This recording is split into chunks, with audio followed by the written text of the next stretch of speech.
Hey, what's up, y'all? I was cracking this D. Watch react to this Dave Chappelle clip.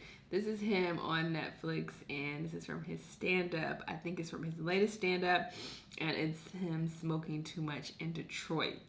I've never been to Detroit. I have a good friend who's from Detroit, but I've never been. I definitely want to visit, eventually. I know that they have, like, a bad reputation, but I want to see what Detroit is like. If you're from Detroit, let me know what parts to go to if I want to have a decent experience. Obviously, I don't know nobody, and I don't want to go to the hoods. So tell me about some other places that I can go to. Anyway, let's hear his experience of smoking too much in Detroit. Let's watch. I don't know if you ever saw on TMZ the big headline, Dave Chappelle drunk on stage in Detroit. Well, if you saw it, I wasn't drunk. I was high. I had smoked some reefer with some rappers. Yeah.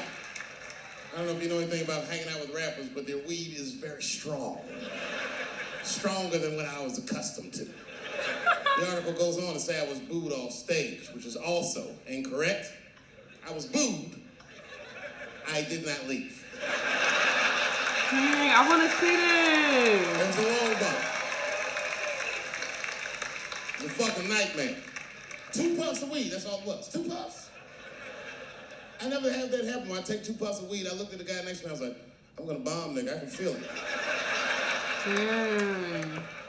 And that guy called my name, Dave Chappelle. Niggas was like, oh, that's the worst, being that high. Normally when you do a comedy show, you guys don't know what it looks like up here, but niggas be looking up at you like.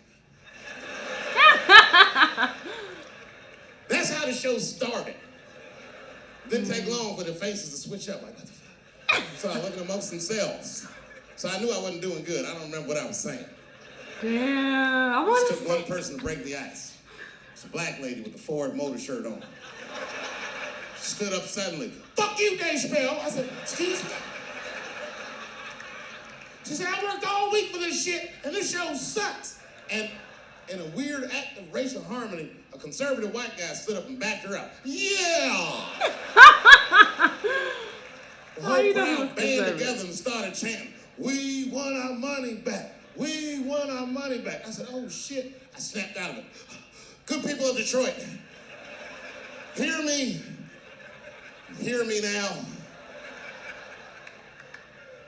You will never get your fucking money back. Fuck that. He is so stupid. I gotta see this. I'm gonna look it up. Knievel. I get paid for the attempt. I didn't promise this shit would be good. Boo, they said, fuck you. This went on for a long time. And then after the show, I felt so bad, I took half of the money from the show, thousands of dollars. I said, I'm gonna give this to charity. You know what I did? I bought $25,000 worth of bubble gum and drove around Detroit and handed it out to the homeless so they could chew it and still be hungry. He is so dumb. I was very mad at Detroit that night. Because not only did I bomb, nigga, I had to go back to the very same room the next night and do it all over again.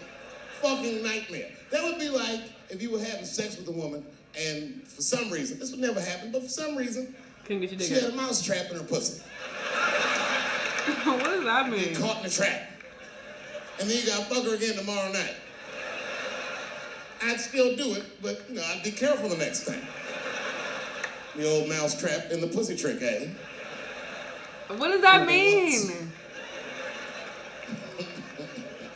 Is that like a metaphor for something? What does that mean? I've never heard that reference. Yeah, it was a tough time. And I wanted to give up sometimes. I almost did give up, but then right before I gave up, I decided not to. But I made the call. They answered the phone. Hello? Dancing with the Stars. I said, not yet. Not yet. Not yet. Yeah. He's shady. Oh, if you see me on that shit, it's over. Right, that's all I'm saying. My spirit is broken. If you see me waiting for them judges,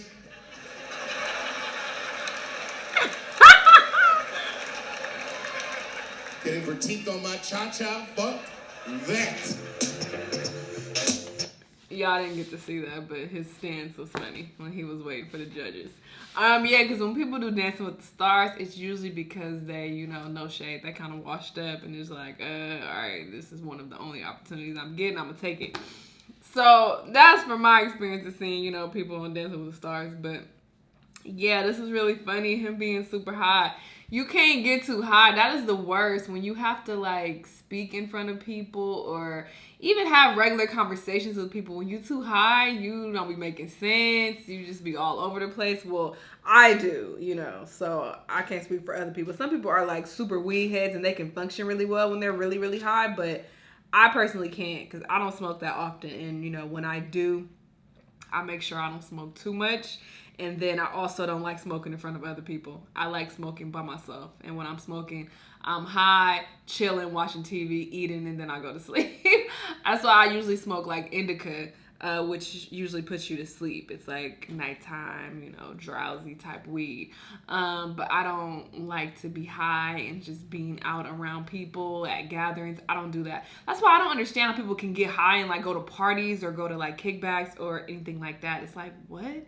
Because when I'm high, like, I'm, like, out of it. Like, even when I'm not too high, I'm still kind of out of it. I'm kind of zoned out, and I'm, like, not wanting to be bothered with anybody or talk or anything. So, I can imagine him having to do a whole stand-up show when he's super duper high. I gotta see what that was. Actually, I'm gonna look it up. Anyway, y'all let me know what y'all thought, though. Let me know what other videos you want me to react to, and I'll see you in the next one. Bye!